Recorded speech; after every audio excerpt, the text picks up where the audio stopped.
report. Let's bring in UBS Chief U.S. Economist Jonathan Pingle. And Jonathan, you never want to root for a weak jobs report.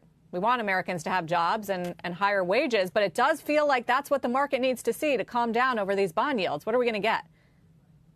Well, unfortunately, I think you're probably going to get an upside surprise. I mean, we're forecasting 200,000 gain, solid back to school, private sector looking okay, and probably an upside surprise on average hourly earnings as well.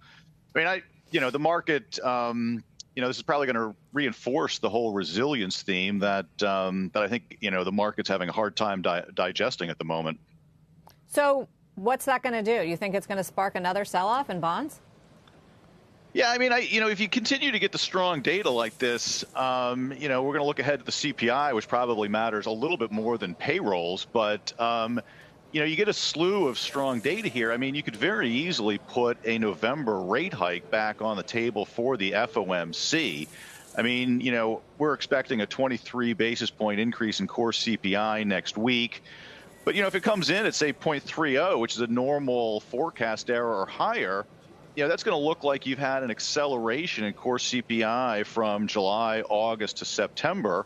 If that's coming along on the back of, a really solid employment report, I mean, the data-dependent FOMC is going to end up having to have that discussion about, hiking again, which was their base case in the September summary of economic projections, and potentially as early as November. I mean, that's not our forecast, but you get strong enough data, and they're a data-dependent committee. So, I mean, I guess we should talk about, Jonathan, why this is happening.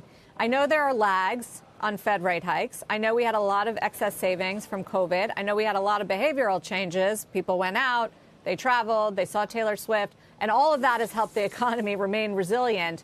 But what is it? Why is it hanging in there so much to the point where many on the street are still not expecting a recession, which is now presenting a big problem for the bond market? Yeah, I mean, we would chalk it up to really, first of all, the consumer's been super resilient. When we look at the labor market has really basically just moved in line with output growth. So it's really this sort of strong spending and output growth that has, also allowed the labor market to chug along too here. So, and when you decompose like what's really supported consumer spending, you've just gotten a lot of support from, the wealth, savings, and credit. Household balance sheets were in tremendous shape. There was a ton of excess savings. We would estimate there's, still excess savings sloshing around.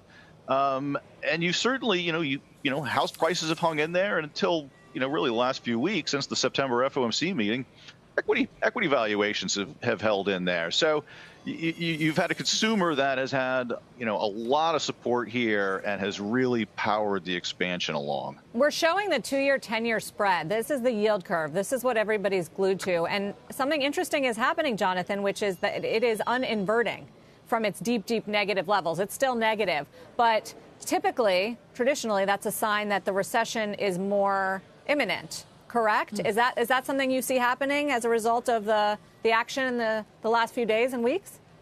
So, we still have a recession in our baseline projection, but I will say market sentiment has swung substantially the other direction towards really ongoing solid growth over the next few years. And you can see that in the FOMC's economic projections as well, where they basically got really fine GDP growth for basically four straight years in their projections. Now, I think what's happening on the long end of the curve is a little bit more than what's happening at the very front end, where you've got the Fed rate hikes being priced in. Further out the curve, our Treasury strategists have done some nice decompositions where you are seeing this real slump in demand. At the same time, we do have a deficit problem and a certain amount of ongoing supply concerns.